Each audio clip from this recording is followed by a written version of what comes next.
E aí, meus amigos? Boa não? Galera, desculpa a ausência, eu tô por aqui bem menos do que o habitual, mas eu tenho pra mim que a transformação real vem através da cultura. E eu não tô falando de show da Ivete Sangalo. Eu tô falando do conhecimento via entretenimento. Nos próximos dias sai lá no meu app o meu primeiro documentário totalmente financiado por vocês que acreditam no meu trabalho. Eu sei que no final vai valer a pena. E enquanto o primeiro já sai nos próximos dias, o segundo já tá no forninho. E a única coisa que eu espero é não ser presa ou censurada por contar uma história baseada em fatos reais. Amém. Explicações dadas, por aqui rolou um bocado de coisa, hein? Chupa Netflix, aqui é política brazuca. Nem tenta, fi, porque os maiores roteiristas são aqueles pagos por nós, através dos nossos impostos. E como essa máquina pública é gigante e todo mundo quer um pedacinho do bolo com mais recheio, enredo não falta nunca. Lula em choque, Bolsonaro perdendo para todos nas pesquisas, mas a imagem insiste em dizer que não pera. Xande, meu amigo de Alexandria, com decisões contraditórias. A Lava Jato, que depois de se descolar do Bozo, vem sendo atacada. E bom, tem muita coisa pra gente comentar, então sem mais delongas, prepara pra ficar bege. Separa a pipoca, fica confortável e bora lá.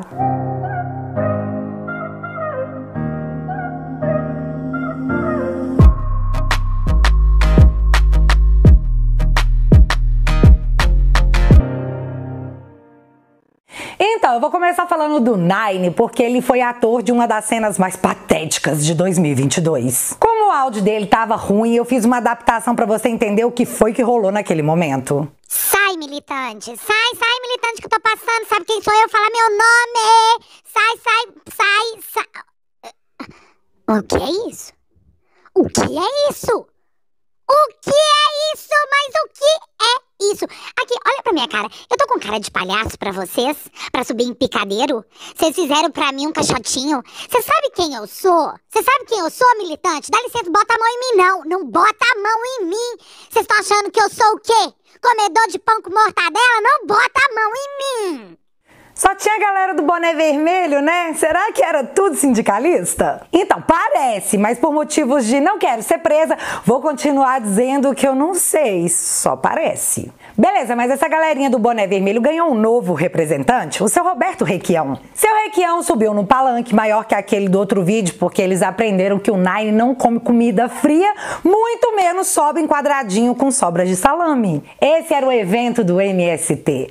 Lula Nine, descondenado, tava lá junto com Glaze e Stedlin, o cara do exército do MST, vocês lembram, né? Bom, Requião, sobre o direito a ter sua propriedade... colega, a sua, disse: pessoalmente, eu só aceito um título de propriedade quando existir um trabalhador sem a possibilidade de ter a terra, de produzir os alimentos. Se me apresentarem, João Pedro, um título de propriedade, Lula, assinado por Deus e com firma reconhecida, os valores cartoriais, a propriedade consagrada acima do interesse das pessoas tem que ser rejeitada. Título de propriedade para ele só assinado por Deus e com firma reconhecida, senão não vale. Me conta aqui, Deus assinou seu título de propriedade? Ah, ele assinou? Mas ele reconheceu firma? Não. Ah, que pena, então não tá valendo. Que pena. Semana passada, o Bolsonaro foi lá no Acre e entregou o título de propriedade de terra, beneficiando 5.700 famílias. Aliás, desde o início do governo Bolsonaro, foram entregues mais títulos de terra do que todos os governos anteriores desde os anos 2000. Mas aí seu Requião, na presença de Lula, descondenado por uma canetada, disse que ele não reconhece nada disso, viu? Nunca nem viu. Durante muitos e muitos anos, a palavra é feia e eu não gosto dela, mas eu preciso usar, pessoas foram mantidas em um curral eleitoral. Tipo, fica aqui com a gente que eu garanto pra você que você pode usar essa terra e ninguém vai te tirar daí, tá? Pode ir usando essa terra aí. Então, não era mais fácil dar de uma vez essas terras pra essas pessoas? Sim, mas aí você tira o medo delas do candidato malvadão. E aí ela vai poder votar além do pânico de não ter onde viver. E vai que essa pessoa não curte muito suas propostas. Galera do MST, vocês estão do lado errado da própria causa de vocês. Acordem.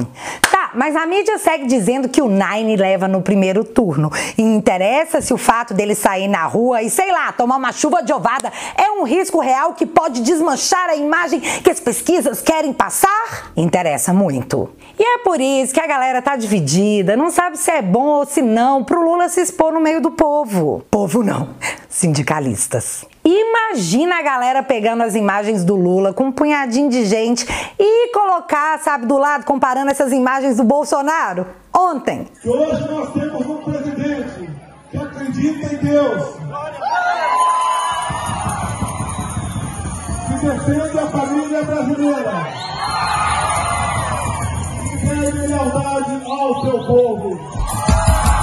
Então, menina, te contar, esse cara aí perde pra todo mundo no segundo turno. Meu Deus, estamos em 2018. Mas o pânico não está instalado apenas nas ruas, ele também está nas redes. Glaze, em um momento de... Galera, é o seguinte, vou jogar a real aqui com vocês. Disse isso aqui. Que Bolsonaro é quem está engajando mais. Ou seja, as pessoas estão saindo mais por ele nas ruas, estão colocando mais coisas nas redes, estão falando mais. Nós não podemos deixar acontecer isso, gente. Só faltou ela pedir pra galera criar bots porque eles estão tomando um pau no Twitter, né? Sei lá, do nada eu lembrei da Joyce, Miss Pig. Vocês lembram dela? Super aleatório. Aí eu te pergunto, um cara que tá em primeiro lugar em tudo nessa vida não pode sair na rua, toma um pau nas redes, mas as pesquisas estão dizendo que ele leva no primeiro turno. Acredite! Confia. Esse cara deveria ter receio de enfrentar o desafio de montar um Petrolão 2.0? Não, pera, eu não sei se eu posso brincar com esse tipo de coisa em tempos de plena liberdade democrática. Então vamos de novo. Então, eu fiquei confusa porque nesse dia 23 o Metrópolis me aparece aqui com essa matéria. Lula admite não ser candidato e impõe condição para ir em frente. Provavelmente um palanque maior tá na lista. Mas enfim, uma das coisas alegadas é que se o Alckmin não for o vice dele, ele tá fora, porque ele é desses, porque chega de mortadela, a gente tem que desevoluir pra coxinha. O povo merece comer coxinha. Coxinha, coxinha, coxinha. Aliás, em evento de filiação ao PSB, o Alckmin se derreteu por Lula dizendo isso aqui. Aquele que melhor reflete, interpreta o sentimento de esperança do povo brasileiro. Aliás, ele representa a própria democracia. Ai, meu Deus, mais que amigos, friends. Tá, mas seu Alckmin, seu Lula, o que seus eleitores devem fazer com esse vídeo aqui? A audácia dessa turma, depois de ter quebrado o Brasil, Lula diz que quer voltar ao poder. Ou seja, meus amigos, ele quer voltar à cena do crime.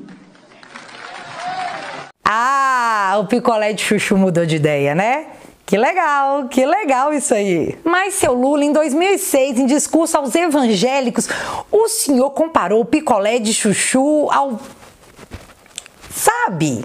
Isso é meio estranho ver o senhor puro, a alma mais pura do Brasil, né? Se juntar alguém que o senhor comparou ao capiroto personificado. Não, pera de novo. Em 2014, seu Nine, o senhor disse que tucanos e nazis eram iguais. Sério, o senhor disse que era igualzinho os nazis e agora...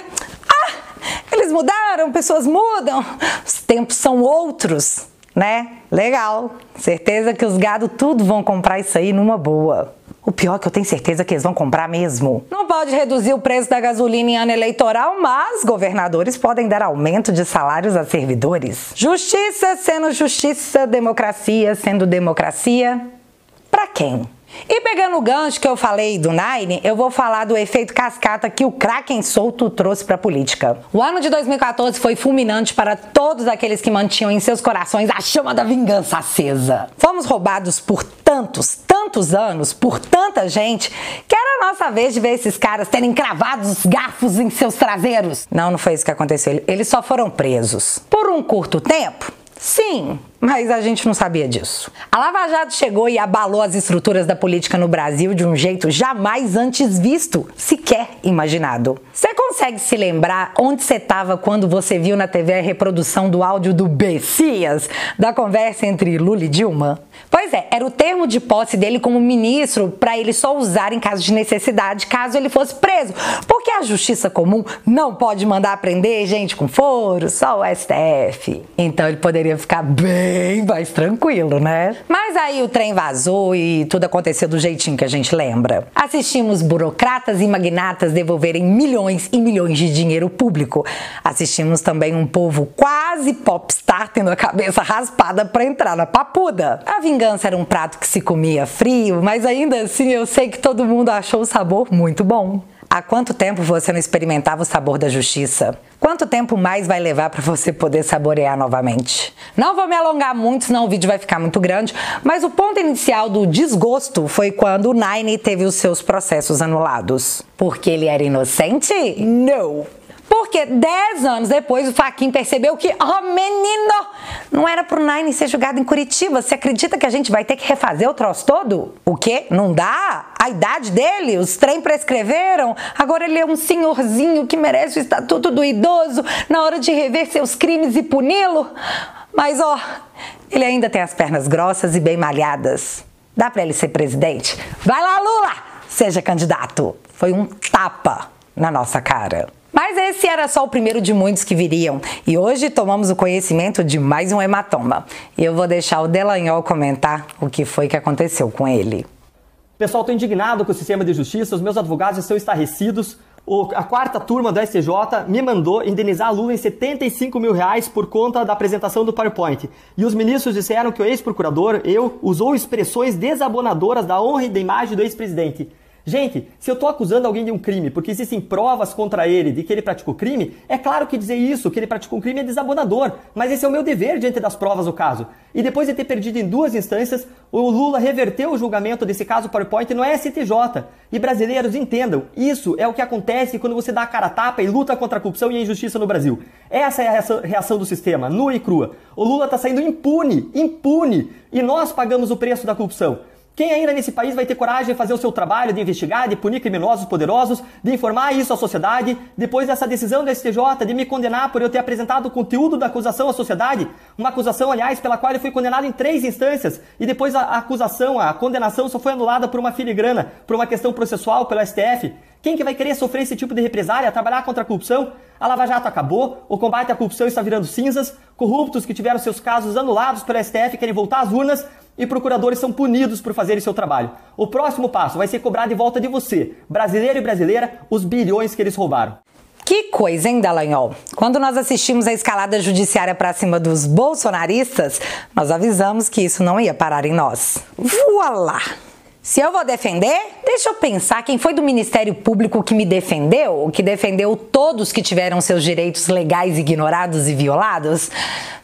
Deixa eu pensar quem foi da Justiça que disse: ei, vocês não podem fazer isso não. Então, menino, eu tô puxando aqui na cabeça e a única coisa que eu lembro é do Moro falando que é isso aí, não critica a Justiça não, seus negacionistas. Em 2019 fizemos uma mega manifestação para blindar o Moro e a Lava Jato. Cara, aquela manifestação foi imensa. Uma pena eles terem optado por se descolar do Bozo, porque a gente aqui era o exército que foi abandonado por um projeto de poder que não era o do povo. Todos lá se achavam maiores que o próprio povo. Nos dividiram e então seguem conquistando. Dia após dia, o tom sobe, a voz aumenta. Sem a gente pra ir pra rua e fazer barulho, a imprensa não repercute. Aliás, a dona Mona Lisa lá da CNN ficou muito à vontade pra escovar a cara do Deltan. Triste. Mas quem soltou a minha mão primeiro foram vocês. E sem os bolsonaristas, sobrou só os tontos do MBL. Valeu a pena? Todo mundo sozinho na mão do judiciário. E o que vocês conseguiram foi apenas a primeira condenação do xerife que prendeu o ilícito. Virão outras. E sobre isso eu achei interessante uma conversa lá no Twitter do Paulo Matias. Um cara disse pra ele: Abre aspas. O Paulo Matias falou certa vez, não lembro se na Jovem Pan ou em um podcast, que Sérgio Moro não seria candidato a presidente. Disputaria uma vaga no Congresso por um simples motivo: se eleger e ter foro privilegiado. Achei besteira na hora. Depois da decisão de ontem da Justiça contra o Deltan, percebo que, de fato, os integrantes da Lava Jato estão na iminência de algo pior a uma indenização. Brasil não é um país sério e a Justiça contribui muito para isso. Nós também, afinal, somos submissos a essa podridão. Fecha aspas. E em seguida o Paulo Matias respondeu: o próximo passo é esse. Mas aí então fiquei confusa, porque não tinha que ter acabado com o foro privilegiado. Agora eles vão usar disso para se proteger da perseguição da justiça? Deixa eu acabar com os sonhos de quem acha que estamos em um estado normal de direito. O STF só deveria julgar e investigar pessoas com foro privilegiado. Só deveria analisar os últimos recursos de apelações. Deveria apenas se manifestar nos autos. Porém, o Supremo escolhe quem investigar, e a maioria das pessoas que sofrem e sofreram busca e apreensão a mando da Suprema Corte não tinham foro. A mando da Suprema Corte, que é a vítima e o juiz. Cara, ter foro ou não é só um detalhe. Acredite, estamos nessa há mais de 3 anos e a gente sequer tem acesso aos inquéritos. A gente nem sabe do que a gente está sendo acusado. A gente não faz ideia do porquê nós fomos punidos. Não existe devido processo legal. Então, Paulo Matias, acredita em mim, um foro, atualmente, não faz a menor diferença. E essas falas nos levam para esse vídeo aqui do iluministro Barroso, que disse o seguinte: a característica do esvaziamento democrático no mundo contemporâneo é que a democracia não sucumbe mais sob golpes de estados de generais e dos seus comandados. A erosão democrática vem a partir de líderes populares eleitos pelo voto democrático, como primeiros ministros e presidentes. Mas uma vez no poder, tijolo por tijolo, eles desconstroem os pilares da democracia, concentrando poder no executivo, esvaziando ou cooptando o Congresso, perseguindo líderes de oposição, demonizando a imprensa, mudando regras do jogo e atacando as Supremas Cortes e as Cortes Constitucionais. Então, eu vou contar pra você sério. Eu acho que assisti esse vídeo umas 20 vezes e eu não entendi. Parece que ele tá falando que o golpe da democracia não vem mais de generais, e sim da pessoa democraticamente eleita? Então, eu dei um Google porque eu fiquei confusa agora sobre o que democracia de fato é. E o Google me disse que democracia é um sistema de governo exercido pelo povo através de seus representantes eleitos. Vamos pensar assim: se Joãozinho tá em campanha e diz que se eleito ele vai proibir todo mundo de ouvir funk, e aí nas eleições, sei lá, Joãozinho tenha 60 milhões de votos e esteja eleito, isso não significa que a maioria da população brasileira gostaria que o funk fosse proibido? Logo, seria a voz da maioria sendo representada pelo cara eleito? Não é isso que significa democracia? Se o Joãozinho proibir o funk, ele vai estar atentando contra a democracia que escolheu que não queria o funk? Democracia não é a voz da maioria? Se não for isso, eu tô doida e eu não faço a menor ideia do que democracia significa, já que a outra solução seria partir o Brasil em 2 e ir cada um para um lado. Mas ó, sem essa de depois derrubar o muro e vir pro nosso lado, viu? Tem que combinar as regras antes. Gente, pensando bem, é melhor dizer que isso foi uma metáfora, uma zoeira, pelo amor de Deus, hein? Nossa democracia é tão sólida que eu nem sei se a gente pode zoar com umas coisas dessas, porque eu posso literalmente estar cometendo um crime sem nem saber. Tempos sombrios. E é pelo fato de ver pessoas ainda reproduzindo o que elas não ouviram, o que alguém falou que ouviu, é que eu sei que a guerra é cultural. Mas a gente vai chegar lá. Não hoje, não no mês que vem, nem em 2026. Mas desistir não é uma opção. Falando nisso, dá uma moral lá no meu site www.teatualizei.app e com 10 bonouros por mês, financie essa luta. O link vai estar fixado aqui no primeiro comentário. Bom, e chegamos ao fim desse vídeo ainda falando de Supremo. Olha como eu sou corajosa. Bom, todo mundo aí já viu a treta pesada que deu o troço do Telegram, né? Não vou voltar em tudo que vocês já sabem para não ficar um conteúdo repetitivo, até porque nós temos muitas coisas para comentar sobre contradições. Alguns pontos me chamaram muita atenção porque as pessoas mudam, as opiniões mudam, conceitos mudam nessa época, onde se você tem uma tese, mesmo que você não a confirme, você é o dono absoluto da razão. Bom, é isso que esses tempos estão ensinando. Eu sei que vocês já viram o alegado pelo ministro, mais lindo e gente boa de todos os universos das galáxias inteira, o seu Xande de Alexandria. Mas para quem não viu, eu preciso mostrar de novo, porque tem um negócio, o Xande 2022, que diretamente com o Xande 2020, situações super parecidas. Sabemos que o Fantástico diz que o Telegram é quase o submundo da internet, que abriga todo tipo de mau comportamento, sem nenhuma babá pra dizer que o usuário tá fazendo arte, que quando a mãe dele chegar em casa...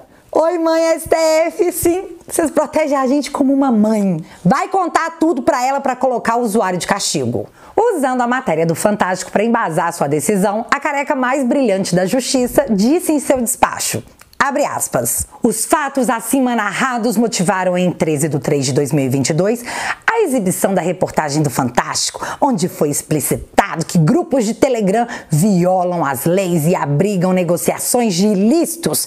E aí ele põe lá os ilícitos, fecha aspas. Horríveis, esse mal tem que acabar. Porém, as condições foram listadas e resumidas pelo Tecnoblog. Eu acredito que vocês já viram isso, mas é importante porque eu quero apontar o dedo.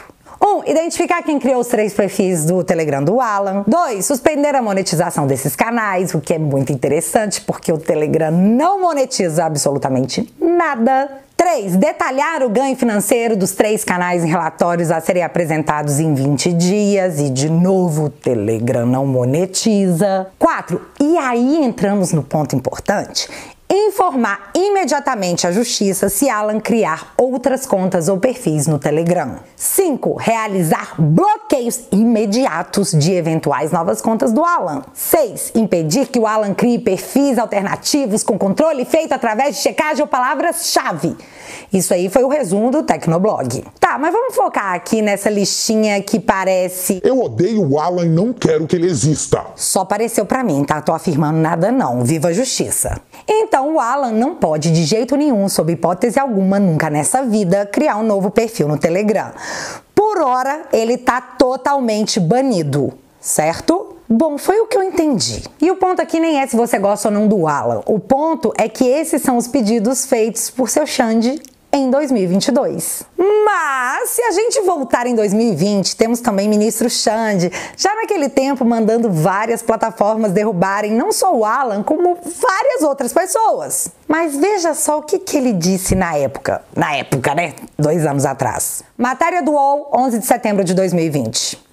Alexandre de Moraes, bloqueio de perfis bolsonaristas não é censura prévia. Agora vamos abrir aspas para a fala do próprio Magnânimo. A decisão não foi censura prévia porque em momento algum eles foram proibidos de continuar na rede de falar. Até cheguei a colocar na decisão que a abertura de novos perfis, inclusive para novas ofensas, estaria permitida e seria analisada. Se a ideia fosse fazer censura prévia, a decisão deveria proibir de abrigar qualquer perfil.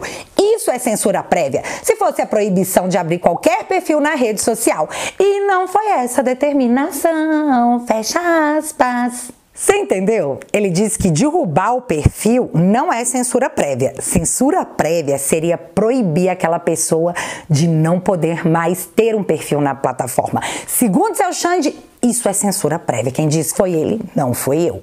Beleza, agora vamos ver exatamente o que diz a decisão do ministro Xande em 2022.